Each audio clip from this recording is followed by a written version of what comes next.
다 함께 사도신경 하심으로 새벽 예배를 하나님 앞에 드리겠습니다.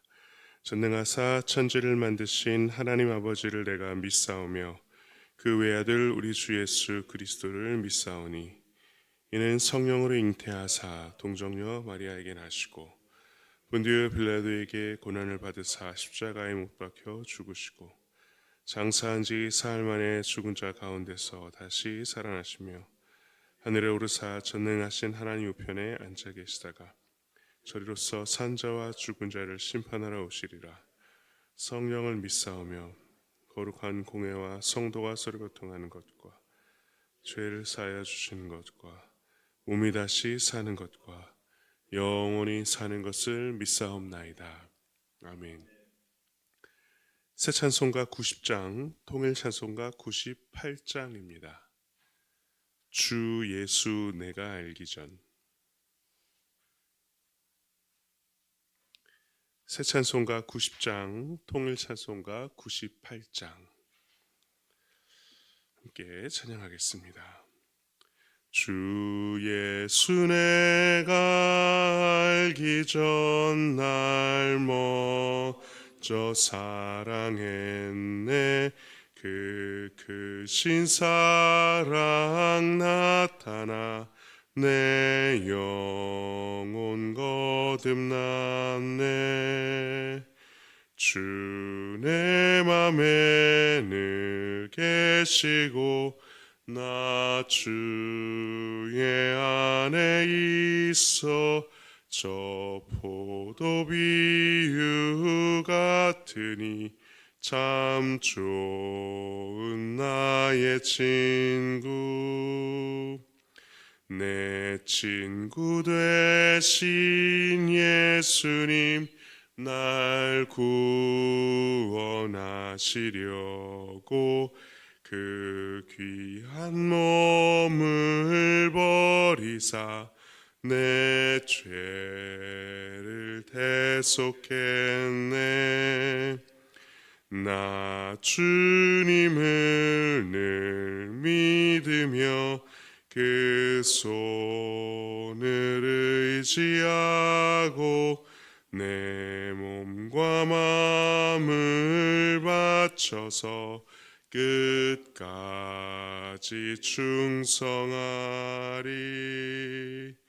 내 진실하신 친구여 그 은혜 내려주사 날 항상 보호하시고 내 방패 되옵소서. 그 풍성한 참 사랑을 네 능히 끊을 소냐. 날 구원하신 예수는 참 좋은 나의 친구. 아멘. 오늘의 말씀은 마태복음 13장부터 16장까지의 말씀입니다. 먼저 마태복음 13장 31절부터 33절까지, 마태복음 13장 31절부터 33절까지 우리 함께 읽도록 하겠습니다. 시작. 또 비유를 들어 이르시되 천국은 마치 사람이 자기 밭에 갖다 심은 겨자씨 한 알 같으니 이는 모든 씨보다 작은 것이로되 자란 후에는 풀보다 커서 나무가 되매 공중의 새들이 와서 그 가지에 깃들이느니라. 또 비유로 말씀하시되 천국은 마치 여자가 가루 서말 속에 갖다 넣어 전부 부풀게 한 누룩과 같으니라. 아멘. 함께 기도하겠습니다. 하나님 아버지 참 감사합니다. 오늘도 새날 새 아침을 우리에게 주시고 이 아침 가장 첫 시간을 주님 앞에 거룩하게 구별하여 올려드릴 수 있는 마음과 열정과 또 우리의 발걸음 되게 하시니 감사합니다. 오늘도 주님을 향한 우리의 마음을 주여 기쁘게 받아 주시옵소서. 오늘 10월 9일 한글날 우리 공휴일인데 또 이 시간 또 특별히 의미 있고 복되게 또 사랑하는 이들과 함께 아름다운 기쁨의 시간 나눌 수 있도록 오늘도 우리와 우리의 가정과 또 우리의 모든 관계와 함께하여 주옵소서. 감사드리며 예수님 이름으로 기도합니다. 아멘. 안녕히 주무셨습니까? 안녕히 주무셨습니까? 우리 영상으로 예배 드리시는 또 우리 극동교회 교우분들 평안한 밤 되셨습니까? 네. 오늘 10월 9일 한글날입니다. 우리 한글 우리 세종대왕께서 한글을 창제하시고 우리에게 귀한 글자를 주셨습니다. 얼마나 감사한지 모르겠습니다. 요즘에는 그 외국인들이 한국어로 서로 미팅하는 시대가 됐습니다. 우리나라에 외국인들이 찾아와서 아프리카에서부터 유럽, 남아메리카, 미국 할 것 없이 외국인들이 한국말로 서로 대화하면서 이렇게 서로 미팅하는 그런 이제 영상들이 있더라고요. 그래서 이렇게 보니까 참 그 밑에 댓글에 뭐라고 달려 있냐면 우리가 이런저런 미래를 상상했지만 외국인들이 한국말로 미팅하는 걸 상상해 보지는 못했다. 그런 면에서 우리의 한글이 얼마나 아름답고 또 우리 한글을 예찬하는 외국인들이 참 많아요. 그래서 너무 아름답다 하면서 대표적인 김수월의 진달래꽃이라든지 윤동주의 서시라든지 그런 이제 우리나라의 어떤 멋스러운 표현들을 예찬하는 것 보면서 참 우리가 좋은 그러한 문화와 또 전통을 가지고 있구나. 우리 한글에 대한 또 감사한 시간을 또 보내고 있습니다. 자, 오늘의 말씀은 마태복음 13장인데 13장의 처음 부분은 씨 뿌리는 자의 비유가 나옵니다. 그래서 농부가 씨를 뿌릴 때 길가, 돌짝밭, 가시덤불, 좋은 밭 이렇게 나눠 뿌렸을 때 결과가 어떻게 다른지에 대한 말씀이 나오고요. 또 잠자는 동안 원수가 가라지를 뿌리고 간 경우에 제자들이 이 가라지를 어떻게 합니까? 라고 물어보자 주인은 그냥 두어라. 마지막에 추수할 때에 가라지와 곡식을 나누어서 곡식은 곡간에 가라지는 불태워버리겠다. 이렇게 말씀하시기도 합니다. 이어서 읽은 말씀이 오늘 우리가 함께 읽은 겨자씨와 누룩에 대한 말씀인데요. 근데 이 겨자씨와 누룩을 가지고 설명하시려고 하는 게 뭐죠? 천국입니다. 천국. 예수님이 천국을 설명하시는데 겨자씨와 누룩을 가지고 설명을 하세요. 사실 조금 의외죠. 우리가 생각하는 천국은 화려하고 번쩍번쩍하고 웅장하고 밝게 빛나는 것으로 우리는 그렇게 상상을 하지만 이 하늘나라 천국을 비유하실 때 예수님은 처음 그것에 대한 상징하는 그러한 대상이 뭐였느냐? 바로 겨자씨와 누룩이었다라는 것입니다. 겨자씨를 실제로 본 적이 없습니다. 저는 누룩도 마찬가지고요. 이렇게 이미지로만 사진 같은 거로만 보았지만 사진으로 봐서도 아주 작고 하찮아 보입니다.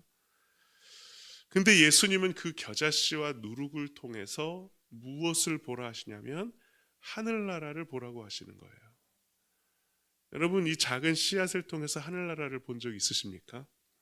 이 누룩을 통해서 여러분 하늘나라를 상상하실 수 있으실까요? 우리는 어떻게 겨자씨와 누룩을 통해서 하늘나라를 연상할 수 있을까요? 겨자씨와 누룩은 아주 작습니다. 볼품도 없어요.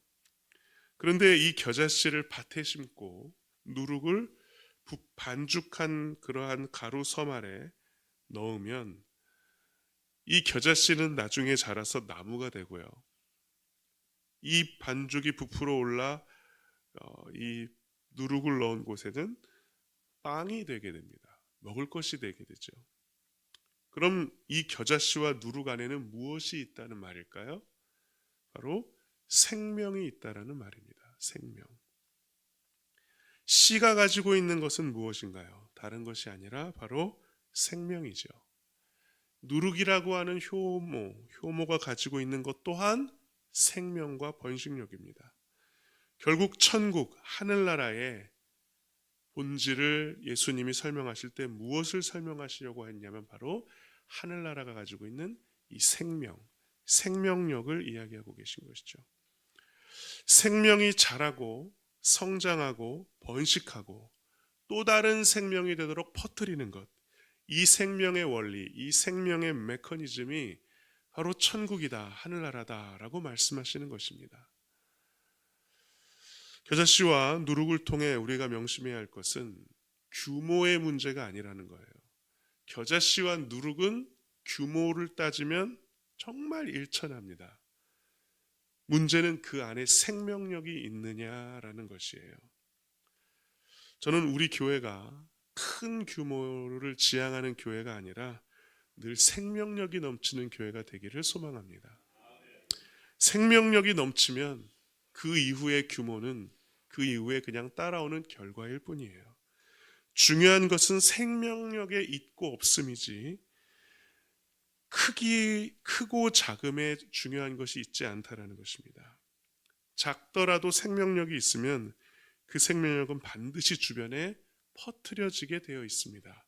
심지어 그것이 바이러스라 할지라도. 바울이 나중에 고발당합니다. 그래서 더둘로라고 하는 변호사에 의해서, 상대편 변호사에 의해서 고발당하는데, 뭐라고 바울에 대해서 고발하냐면 저 사람은 천하의 역병과 같은 자다라고 얘기합니다. 안 좋은 표현이잖아요. 역병, 전염병이거든요. 근데 반대로 뒤집어서 생각해보면 이 전염병처럼 막강한 영향력을 가지고 있는 것은 없어요. 그러니까 저 사람을 내버려두면 저 사람을 통해서 무언가가 끊임없이 전달된다. 바로 바울이 가지고 있는, 아니 바울 안에 있는 복음이 가지고 있는 생명력을 그들의 눈으로 봤을 때는 역병이라고 표현했습니다. 근데 그게 사실 생명력이고 천국의 원리인 것이죠. 씨가 주변에 퍼뜨려지듯 우리의 생명이 주변에 나눠지는 것, 그래서 우리가 함께 누리게 되는 것이 바로 주님이 말씀하시는 천국인 줄로 믿습니다. 생명력 넘치는 여러분들의 삶, 우리의 삶이 되기를 간절히 소망합니다. 마태복음 14장 22절부터 33절까지, 마태복음 14장 22절부터 33절까지 한 절씩 교독하겠습니다. 예수께서 즉시 제자들을 재촉하사 자기가 무리를 보내는 동안에 배를 타고 앞서 건너편으로 가게 하시고 산에 올라가시니라. 저물매 거기 혼자 계시더니 배가 이미 육지에서 수리나 떠나서 바람이 거스름으로 물결로 말미암아 고난을 당하더라. 밤 사경에 예수께서 바다 위로 걸어서 제자들에게 오시, 제자들이 그가 바다 위로 걸어오심을 보고 놀라 유령이라 하며 무서워하여 소리 지르거늘 예수께서 즉시 이르시되 안심하라, 나니 두려워하지 말. 베드로가 대답하여 이르되 주여, 만일 주님이시거든 나를 명하사 물 위로 오라 하소서 하니, 오라 하시니 베드로가 배에서 내려 물 위로 걸어서 예수께로 가니 바람을 보고 무서워 빠져가는지라 소리질러 이르되 주여, 나를 구원하소서 하니 예수께서 즉시 손을 내밀어 그를 붙잡으시며 이르시되 믿음이 작은 자여 왜 의심하였느냐 하시고 배에 함께 오름에 바람이 그치는지라. 배에 있는 사람들이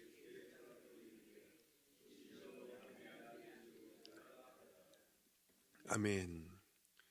예수님이 사역을 마치시고 제자들로 하여금 반대편으로 배를 타고 건너가게 하셨습니다. 그리고 예수님은 뭐 하셨느냐? 무리를 보내신 후에 23절에 보니까 기도하러 따로 산에 올라가셨습니다. 그래서 산에 올라가셔서 기도하시고 나서, 그리고 나서 이후에 무슨 일이 벌어졌냐면 배가 이미 갈릴리 바다 한복판에 떠 있는데 풍랑이 일어서 물결로 말미암아 고난을 당했대요. 근데 25절에 보니까 밤 사경에 예수께서 바다 위로 걸어서 제자들에게 오시니라고 되어 있습니다.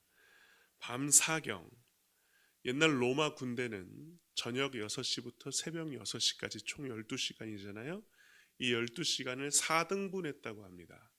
그래서 1경은 저녁 6시부터 밤 9시까지, 2경은 밤 9시부터 12시, 00시까지, 3경은 00시부터 오전 3시까지, 4경이 오전 3시부터 오전 6시까지입니다.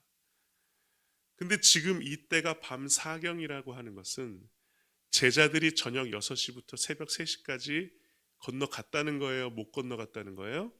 못 건너갔다는 겁니다. 그러니까 이 제자들이 이 갈릴리 바다 호수에서 9시간 동안 사투를 벌였다는 얘기예요. 9시간 동안 오도 가도 못하고 기진맥진해서 완전히 다 탈진하고 이제는 모든 힘을 다 쏟아부은 상태에서 그들은 정말 자포자기했을지 모릅니다. 9시간 동안 그 바다 안에, 그 물 안에 갇혀 있었으니까요.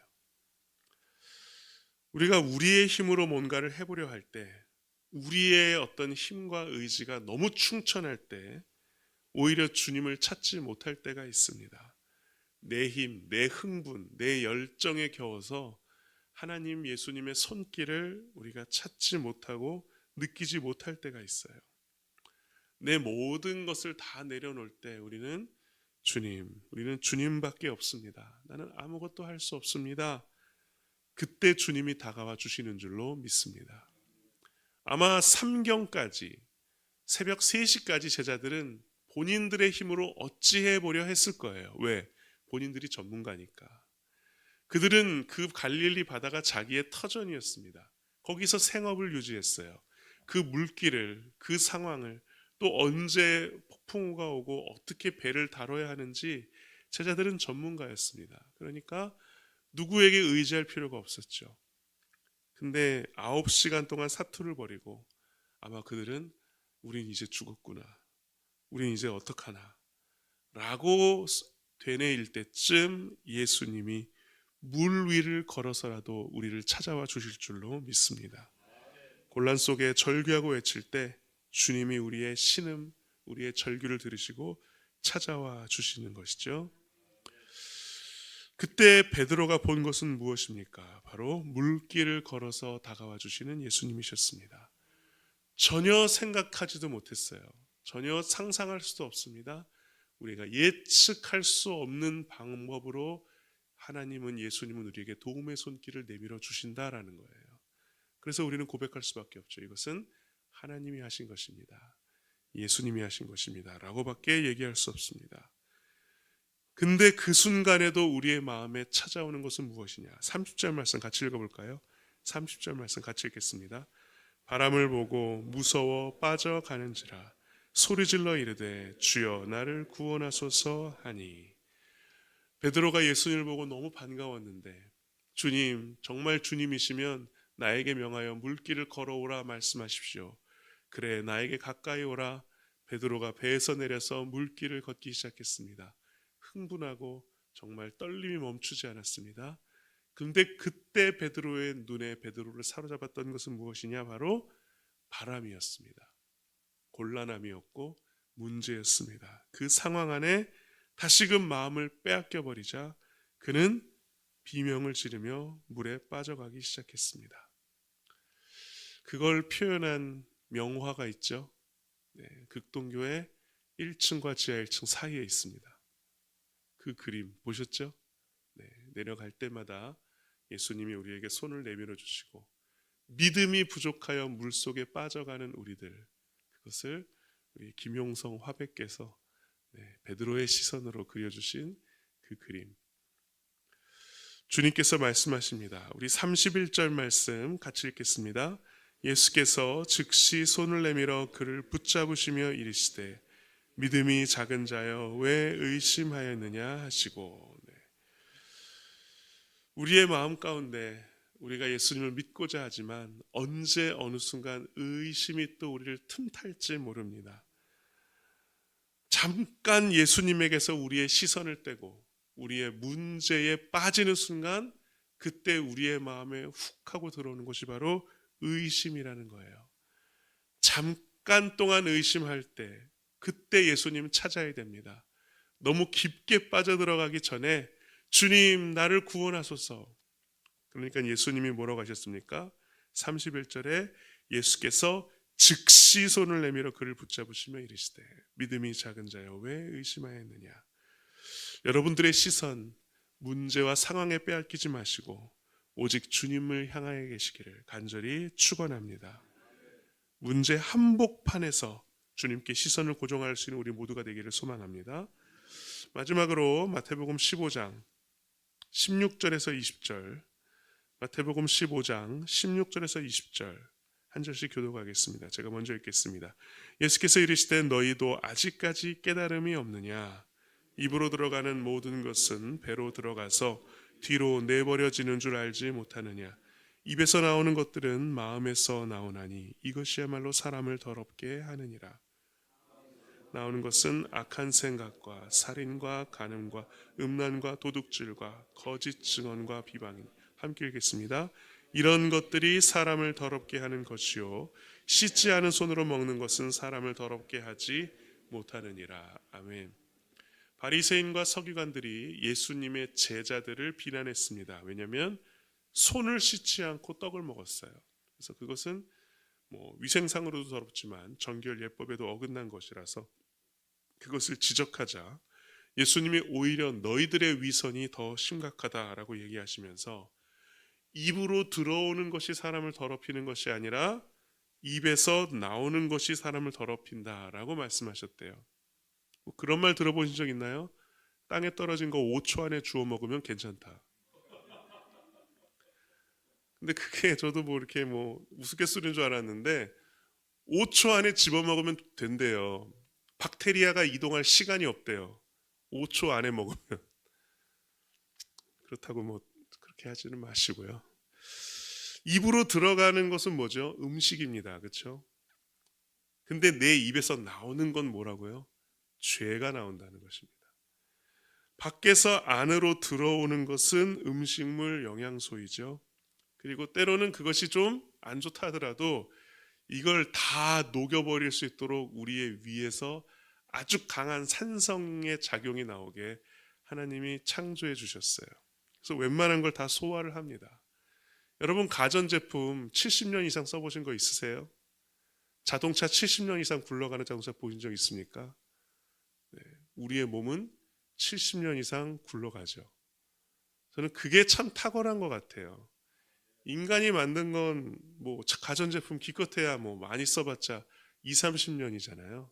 자동차 골동품이라 하더라도 4, 50년일 것입니다. 근데 우리의 몸을 70년, 80년, 이제는 90년, 100년까지 사용할 수 있도록 하나님이 만들어 주셨죠.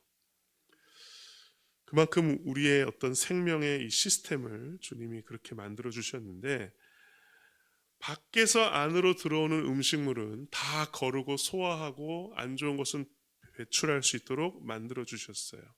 그건 더러운 게 아니라는 것입니다. 진짜 더러운 것은 우리 안에서 나오는 죄라는 거예요. 근데 우리 안에 있는 것과 밖으로 나오는 것 똑같은 것이냐? 아니라는 거예요. 차이가 있다는 거예요. 큰 차이라는 거예요. 내 안에서 아직 가지고 있으면 아직 죄가 아니라는 것입니다. 죄의 본성이긴 하죠. 죄의 뿌리이긴 합니다. 근데 이것이 나오면, 그래서 표현되면 그게 죄가 된다는 거예요. 그래서 우리는 우리의 마음을 지켜야 한다고 얘기하죠. 무릇 지킬 만한 것 중에 내 마음을 지키라. 생명의 근원이 이에서 난다라고 얘기하잖아요.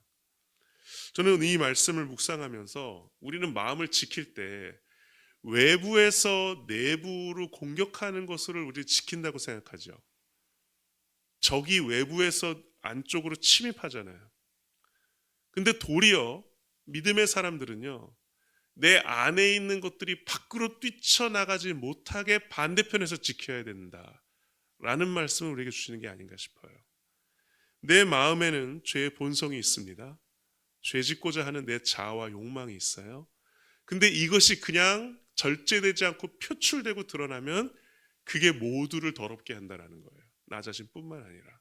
그러니까 마음을 지킬 때는 바깥에서 오는 공격을 우리는 보통 지킨다고 생각하지만 내 마음에서부터 절제되지 못하고 솟구치는 나의 죄의 자아들을 지켜야 되는 거예요. 내가 내 스스로. 그래서 우리의 마음이 강해야 하는 것입니다. 내 마음이 약해지면 내 마음 안에 있었던 그 죄의 본성들이 흘러나오게 되면 그게 자기 자신과 다른 사람을 더럽히게 되는 거예요. 그래서 마음이 강해야 되는 것입니다. 죄를 결박시켜 놔야 하기 때문에. 여러분, 지구 온난화는 지구가 점점 차가워지는 것입니까? 뜨거워지는 것입니까? 뜨거워지는 거죠. 근데 왜 지구 온난화인데 겨울이 더 추워질까요? 제가 이유를 찾아보니까 이러더라고요. 극지방이 춥잖아요. 그죠? 남극, 북극이. 그죠? 맞죠? 춥죠? 근데 지구 온난화 이전에는요, 이 극지방에 있는 추위가 거기에 머물러 있었어요.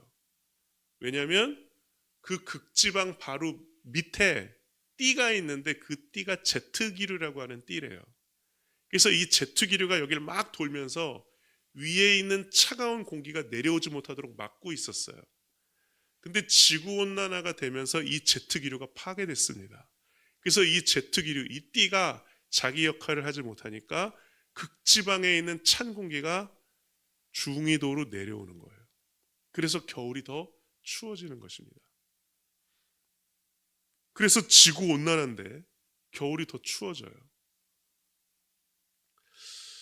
제트기류가 극지방의 추위를 막는 빗장 역할을 했지만 지구온난화로 인해서 이 역할을 제대로 하지 못하니까 기후변화, 기후 이상이 생겨난 것이죠. 우리의 마음이 그래서 강해야 됩니다. 주님이 우리의 마음을 지켜주셔야 됩니다. 그러지 않으면 우리의 마음이 약해지고 경계심을 늦추면 내 안에서 이 죄가 스물스물 밖으로 나오는 것에 대한 빗장의 경계가 느슨해지면 이것이 흘러나와서 죄가 나타나게 되는 것이죠. 예수님이 이것을 경계하라고 하십니다. 그래서 무릇 지킬 만한 것 중에 너의 마음을 지키라. 이것은 외부의 공격으로부터 우리를 지키는 것이기도 하지만 내 안에서 내 죄가 밖으로 흘러나가는 것을 더 경계하라. 그래서 안에서 밖으로 나가는 것이 우리를 더 더럽히게 한다는 것, 예수님이 그것을 말씀하시고 계십니다. 여러분들의 마음을 여러분들의 주님이, 여러분들의 성령님이 지켜주심으로써 우리의 죄가 무분별하게 이 땅 가운데 오염시키지 않기를, 더럽히지 않기를 간절히 축원합니다. 함께 기도하겠습니다.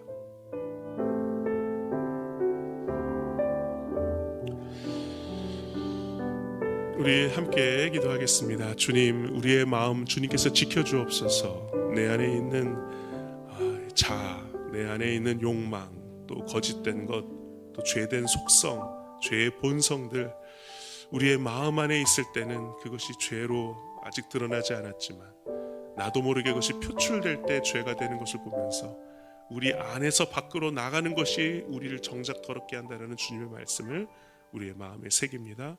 우리의 마음 함께하여 주시고 우리의 마음 지키게 하셔서 다른 것이 내 안으로 들어오는 것 이전에 내 안에서 다른 것을 밖으로 나가는 것을 주의하고 경계함으로써, 더럽힘으로써 우리를 지킬 수 있는 우리 아름다운 믿음 될 수 있도록 인도하여 주옵소서. 우리 함께 기도하겠습니다. 하나님 아버지, 감사합니다. 아버지 하나님, 우리의 마음이 주님 하나의 경계였습니다. 하나의 빗장이었습니다. 외부로부터의 어떤 공격과 침투만 그것으로부터 지켜야 된다고 생각했지만 하나님, 우리 안으로부터 밖으로 나가는 것을 지켜야 되기도 하였습니다. 오히려 적은 우리 안에 있었습니다. 오히려 우리가 경계해야 할 것은 내 안에 있었습니다. 바깥에 위협이 있었던 것이 아니라 내 안에 위협이 있었습니다. 주여, 그것을 우리가 지킬 수 있도록 우리의 마음 강건하게 하여 주시옵소서. 무릇 힘써 지킬 만한 것 중에 내 마음을 지키라. 생명의 근원이 이에서 남이니라. 주여, 우리의 생명이 온전히 나타나기까지 주님, 무엇보다 우리 안에서의 죄가 역사하지 않도록 우리의 마음 주님께서 친히 만져주시고 지켜주시고 역사하여 주시옵소서. 예수님은 겨자씨와 누룩을 통해서 생명을 이야기하셨습니다. 천국을 얘기하셨습니다. 주여, 크고 작음에 상관없이 아무리 작다 하더라도 생명력 넘치는 우리의 인생 되게 하여 주옵소서. 그 생명력 넘치는 복음의 씨앗이 우리의 삶 가운데, 우리의 주변 가운데 곳곳에 심기어져 주여, 오직 그 하늘나라의 생명력으로, 주님의 생명력으로 살아가는 나와 우리 가정과 우리의 직장과 우리의 공동체와 이 교회와 이 지역이 될 수 있도록 주여 인도하여 주옵소서. 다시 한번 기도하겠습니다. 하나님 아버지 감사합니다. 아버지, 우리 안에 주님의 생명이 있기를 소망합니다. 주의 생명이 넘치기를 소망합니다. 겨자씨와 같은 작은 것이라 할지라도 그것에 생명이 있기에 그것이 심기어지면 아름답게 무성하게 자라는 것을 보면서 주님, 작은 누룩이라 할지라도 그것이 가루 섬 아래 푼 반죽 위에 들어가면 그것이 부풀어 올라 맛있는 빵이 되고 생명력을 지키는 그러한 영양소가 되는 것처럼 하나님, 우리 안에 생명이 가득한 복음의 씨앗, 아버지, 그것이 우리 안에 심겨지고 또 심겨질 수 있도록 인도하여 주옵소서. 규모의 크기가 아니라 생명력의 있고 없음이 우리의 본질입니다. 우리의 관건입니다. 주님의 생명력이 늘 넘쳐나는 우리 모두가 될 수 있도록 인도하여 주옵소서. 하나님 아버지 감사합니다. 주님, 우리의 삶 가운데 우리의 마음으로부터 주님 생명이 나오기도 하고 때로는 더러운 것이 나오기도 하는데 주님, 외부로부터 우리 마음을 지키려고만 하지는 않았습니까? 우리의 안에 있는 것이 밖으로 나가는 것을 우리가 잘 지켜낼 수 있도록 인도하여 주옵소서. 그래서 정말 우리 안에 있는 이 죄의 본성들이 죄의 영향력으로 나타나지 않도록 주님, 우리의 마음을 지켜주시고 그 죄의 본성들이 승화되어 정말 주님의 영광을 위한 열정으로 바뀔 수 있도록 주님 인도하여 주옵소서. 생명의 씨앗을 우리에게 심어 주옵소서. 크고 작음에 상관없이 그것에 생명이 있다면 그것은 퍼뜨려지게 되어 있습니다. 자라게 되어 있고 번성하게 되어 있고 또 다른 생명을 낳게 될 수밖에 없습니다. 주여, 그 생명의 씨앗을 우리들의 삶 가운데, 우리들의 직장 가운데, 가정 가운데, 또한 우리가 머무는 모든 만남과 관계와 공동체와 또 이 교회 가운데 마음껏 심어 주시옵소서. 좋은 밭으로서 그 씨앗을 담기 부족함 없는 우리의 마음밭, 우리의 심령 될 수 있도록 우리의 마음을 끊임없이 일구어 주옵소서. 생명력 넘치는 우리의 삶, 우리의 이 공동체와 교회 되기를 간절히 소망하오며 예수님의 이름으로 기도합니다. 아멘. 하늘에 계신 우리 아버지여, 이름이 거룩히 여김을 받으시오며 나라 임옵시며 뜻이 하늘에서 이루어진 것 같이 땅에서도 이루어지이다. 오늘날 우리에게 일용할 양식을 주옵시고 우리가 우리에게 죄진 자를 사하여 준 것 같이 우리 죄를 사하여 주옵시고 우리를 시험에 들게 하지 마옵시고 다만 악에서 구하옵소서. 대개 나라와 권세와 영광이 아버지께 영원히 있사옵나이다. 아멘.